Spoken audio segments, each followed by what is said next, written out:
স্বামী স্ত্রী মাঝে মিল মহব্বত না থাকলে কি ধরনের অপরাধ হতে পারে? স্ত্রী স্বামীকে ভালোবাসে, স্বামী স্ত্রীকে ভালোবাসে না, এখানে করণীয় কি? দেখুন, ভালোবাসা তৈরির জন্য আমরা কয়েকটা আমলের কথা বলি। প্রথম আমল হলো স্ত্রী তার নিজেকে স্বামীর কাছে আকর্ষণীয় করে উপস্থাপন করবেন, স্বামী তার স্ত্রীর সামনে নিজেকে আকর্ষণীয় করবেন এবং ভালোবাসায় তৈরি হওয়ার জন্য সকল উপকরণগুলো অবলম্বন করবেন। হাদিসে বর্ণিত 3টা আমল বিশেষভাবে করবেন।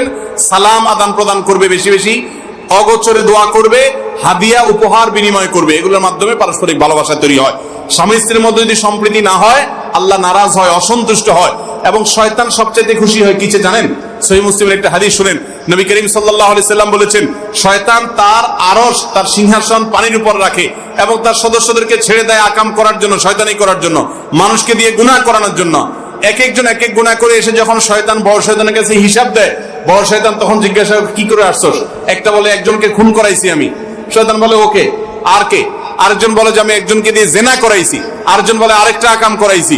শয়তান বলে ঠিক আছে করছো, কিন্তু এরপরে একজন এসে যখন বলে স্বামী স্ত্রীর মধ্যে আমি বিভেদ তৈরি করে দিয়েছি, তাদের সঙ্গে দূরত্ব তৈরি করে দিয়েছি, তখন শয়তান বলে এইটা হলো সবচেয়ে বড় কাজের কাজ, সবচেয়ে বেশি খুশি।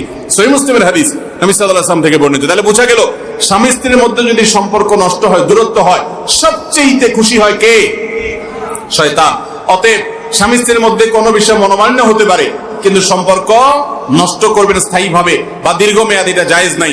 এই জন্য আল্লাহর ভয়ে এবং শয়তান খুশি হয়ে যাচ্ছে এই কারণে নিজে ইচ্ছাকৃতভাবে স্ত্রীর সাথে, স্ত্রীর স্বামীর সাথে মিশবেন এবং ছোট হয়ে আগায় যাবেন, শয়তানকে জিততে দিবেন না। আল্লাহ আমাদেরকে বোঝার তৌফিক দান করুন। সর্বশেষ প্রশ্ন আজকের, জমি বন্ধক রাখা জায়েজ আছে কিনা? জমি বন্ধক রাখা জায়েজ আছে, কিন্তু বন্ধকি জমিন যার হবে তিনি ভোগ করবেন। বন্ধকি জমিন কে ভোগ করবেন?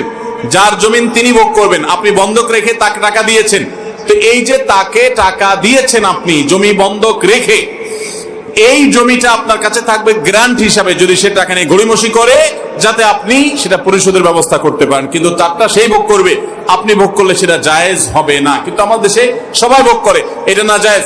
এটা জায়েজ হওয়ার বুদ্ধি হলো ইজারা করা। ইজারা কি? ইজারা হলো ভাড়ার ব্যবস্থা করা। ভাড়া কি? ভাড়া হলো যে আমরা জমি জমা এগুলো বলবো যে ঠিক আছে আমার এই জমিটা এত টাকা ভাড়া ধরা হলো, তোমাকে 5 লাখ 10 লাখ দিলাম ভাড়ার অগ্রিম, প্রতি মাসে বা প্রতি বছর এত করে কাটা গিয়ে বাকিটা আমাকে ফেরত দিবা, সেটা জায়েজ হতে পারে।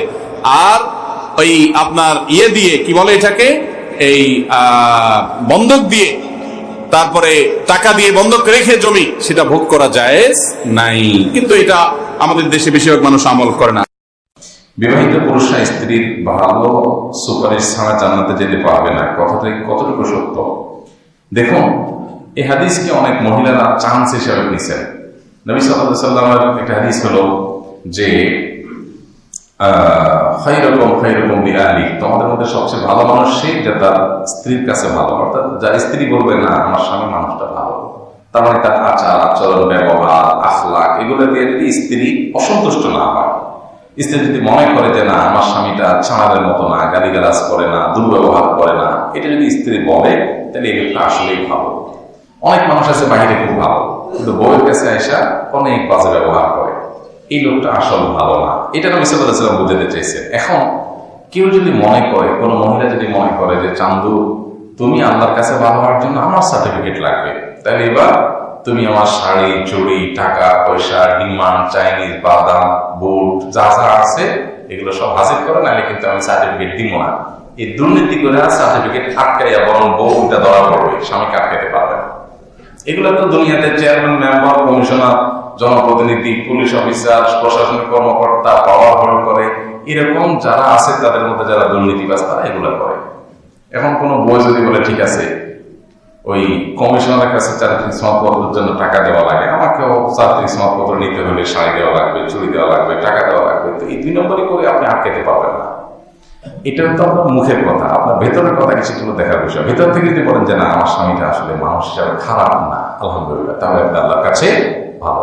এটা বইয়ের ওরকম মুখে সার্টিফিকেট নেওয়ার বিষয় না। আপনি নিজে জানেন আপনার বউর কাছে আপনি ভালো না খারাপ, আপনারটা আপনি ঠিকই জানেন। আপনার বউ আপনাকে কি জানে সেটা আপনি ঠিকই জানেন। এটার জন্য বউয়ের কাছ থেকে কোনো আপনার, এখন পৃথিবীটা ডিজিটাল হয়ে গেছে, কোনো আপনার সিগনেচার নেওয়ার কোনো সার্টিফিকেট নেওয়ার দরকার নেই। আর আল্লাহ সিস্টেম তো ডিজিটালের সৃষ্টিকর্তা তো আল্লাহ তাআলা, আল্লাহ সিস্টেম তো আরো আপ টু ডেট, যার কারণে সেখানে কোনো সার্টিফিকেট মুখে নেওয়া লাগবে না। আল্লাহ মনের অবস্থা জানেন সার্টিফিকেট অটোমেটিক ইস্যু হয়ে যাবে। আপনার শুধু নিজেকে কি করতে হবে? ভালো করতে হবে।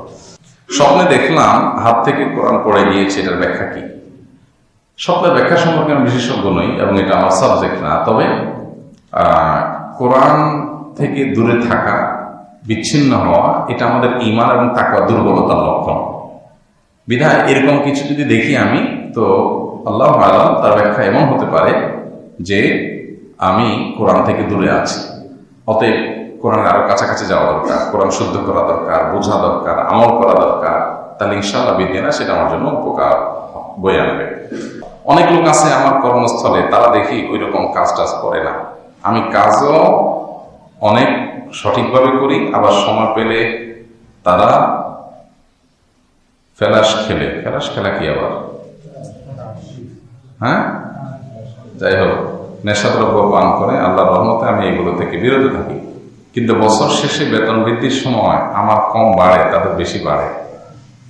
তখন আমি অনেক নিরাশ হয়ে যাই, জানি শরীয়তে এটা সাপোর্ট করে না, তারপর নিজেকে থামিয়ে রাখতে পারি না। এক্ষেত্রে আমার করণীয় কি? আমি জানি আল্লাহ তাআলা জুলুম করেন না, এবং আমি সূরা ইখলাসও আল্লাহর কাছে ক্ষমা চাই। যাই হোক, এটা হয় ভাই, অনেক সময় এরকম হয় যে গাছ লাগায় একজনে আর ফল খায় আরেকজন, এরকম হয় না ভাই? এখন আপনার কাছে মনে হয় যে আল্লাহ, আমি কোম্পানির সব ঠিকঠাক মতো কাজ করলাম, আবার 2 নম্বরই করলাম না, আর মালিক বেটা, বস বেটা বেকু আমারটা দেখলো না, ওই ফাঁকিজ বাইজ গুলারে বেতন বাড়াই দিল। হতে পারে। তো এইটাতে ক্ষতি কি বসের, মালিকের হয়েছে না আপনার হয়েছে? আপনার হয়েছে মনে হচ্ছে, কিন্তু তার চাইতে তার আরো বেশি হয়েছে, কারণ সে অযোগ্যকে প্রায়োরিটি দিছে। এখন আপনি হয়তো মনে করতে পারেন যে তারা মদ খায়, তাস খেলে, এসব কারণে তাদের বেতন বাড়ছে। তা আপনার কি মনে হয় যে আপনি এগুলো ধরলে আপনার বেতন বেড়ে যাবে? এগুলো শয়তান যোগ বিয়োগ করে দেয়। মূলত এরকম না, বিষয়গুলো আমরা যেরকম ভাবি এরকম না। আল্লাহ তাআলা যদি আপনাকে প্রপার ডিউটি করার পর বেতন না বাড়ান, সে সুযোগ যদি আল্লাহ আপনাকে না দেয়, আরেকজন ফাঁকিঝুঁকি করে বাড়ায়, আল্লাহ যদি আপনাকে এটার বিনিময়ে জান্নাতটা দিয়ে দেয়, তাহলে আপনার লস হলো না লাভ হলো? আর ওরা যে আকাম কুকাম করছে জন্য যারা জাহান্নাম দিয়ে দেয়, দুনিয়ার বেতন অনেক বেড়ে গেল, লাভ হয়েছে না লস হয়েছে? তো আমরা এইভাবে যোগ করি না।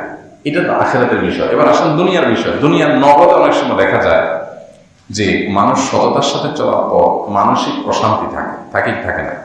আর যে অসৎ, সে তো জানার দিন শেষে চোর, দুর্নীতিবাজ, ওর তো ওই শাস্তিটাই যথেষ্ট। এরপর আল্লাহ তাআলা, এটাই তো শেষ না, জীবন আরো সামনে পড়ে আজকের কর্মের ফল আপনি আরেকটাতে হয়তো দেখতে পাবেন। এই জন্য সবর করা উচিত। আমি দিনের বোঝ বুঝেছি, কিন্তু আমার পরিবার আত্মীয় থেকে বাধা আসে। তাদেরকে যখন দাওয়াত দেয়, তখন তারা বলে খালি নামাজ আর রোজা রাখলে হয় না, আল্লাহ কাজ করেও খেতে বলেছে, এসব অজুহাত দেয়। আবার বলে বেশি ইসলাম প্রেমী হইস না। কিন্তু আমি আমার বাবা মাকে বুঝাই, তারা বুঝে না, ওটা তারা এমন কথা বলে। ভাই, এরকম কথা অনেকে বলে যে নিজে নামাজ কালাম পড়ে না, কিন্তু ওয়াজ করবে একটা লম্বা 3 হাত লম্বা, মনে হচ্ছে যে বড় বড় আলেম হয়ে গেছে, তাই না? এগুলো হলো কিছু মানুষ নিজের অপকর্মকে শয়তান তাদের সামনে সুশোভিত করে সাজায় সুন্দর করে উপস্থাপন করছে। সে বুঝেও না যে সে কি করছে, অন্যায় করছে। তো এই মানুষগুলোকে আল্লাহর হাওয়ালা করতে হবে। আল্লাহ কাজ করতে বলছেন নামাজ পড়ার পর, নামাজ শেষ, তখন যা কাজে বের হও।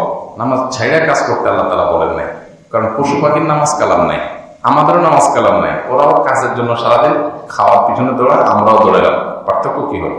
মানুষের পার্থক্যই এটা যে আমার ইবাদত আছে, ওর সেটা নাই। এটা আমার একটা বৈশিষ্ট্য।